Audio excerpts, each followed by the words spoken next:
Bilang bahagi ng patuloy na programa at mga aktibidad na ginagawa ng CC6 Online Casino, pagdating sa pamamahagi ng tulong sa ating mga kababayan bukod pa sa pagpapakilala nila sa kanilang online casino app dito sa bansa, isang parangalang natanggap ng CC6 mula sa Asian Torch Excellence Awards 2024 bilang Special Citation for Community Development, kung saan mismo ang aktres at brand ambassador ng CC6 na si Renes Canyo ang tumanggap ng pagpaparangal.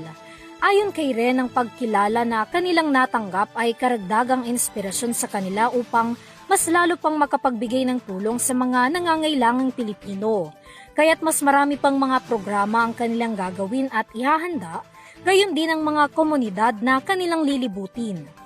In behalf of CC6, at sa lahat po ng mga members at sa lahat po ng mga patuloy na sumusuporta sa CC6, sa mga players at sa lahat po ng patuloy na naglalaro, ito po yun. Ito yung kapalit ng lahat ng yan. At hindi lang po ito, dahil isa po ito sa sign na mas marami pa po tayong matutulungan ng mga communities, matutulungan ng mga children, marami pa tayong pupunta mga medical mission and outreach program.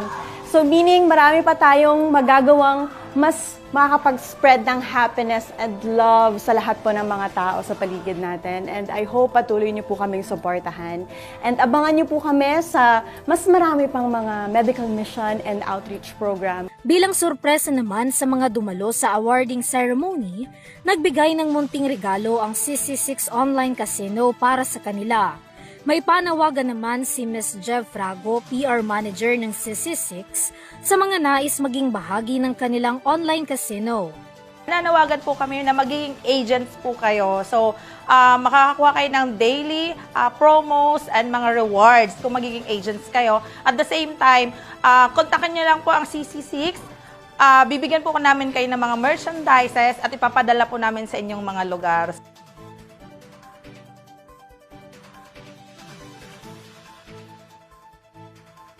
Para sa URTV News, Vanessa Cleofas sumasaludo sa bawat Pilipino.